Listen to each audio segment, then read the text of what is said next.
ஈரானின் சிமோக் விண்கல சோதனை வெற்றி. கடும் அதிர்ச்சியில் மேற்கத்திய நாடுகள். ஈரான் சிமோர்க் என்ற ராக்கெட் வாயிலாக விண்கலங்களை விண்ணில் ஏவி வெற்றிகரமாக சோதனை செய்துள்ளது. ஈரானின் இந்த வெற்றி மேற்கத்திய நாடுகளை கலக்கமடைய செய்துள்ளது. ஈரான் அணு ஆயுத பரவல் தடுப்பு ஒப்பந்தத்தில் இருந்து விலகியது. இது தன்னிச்சையாக பல ஏவுகணைகளை தயாரித்து வருகிறது.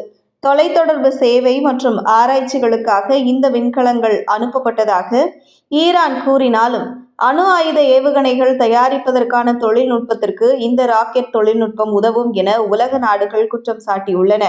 குறிப்பாக ஈரான் கண்டம் விட்டு கண்டம் பாயக்கூடிய சக்தி வாய்ந்த ஏவுகணையை தயாரிக்கக்கூடும் என்றும், அதற்கு விண்ணில் செலுத்தப்பட்டுள்ள விண்கல தொழில்நுட்பம் உதவக்கூடும் என்றும் மேற்கத்திய நாடுகள் அச்சமடைந்துள்ளன. காசா பகுதியில் ஹமாஸ் மீது இஸ்ரேலின் தொடர்ச்சியான போர் மற்றும் லெபனானில் அமைதியற்ற போர் நிறுத்தம் காரணமாக மத்திய கிழக்கில் பதட்டங்கள் அதிகரித்த நிலையில் ஈரானின் இந்த வெற்றி அமெரிக்கா மற்றும் இஸ்ரேலின் தூக்கத்தை கெடுத்துள்ளது.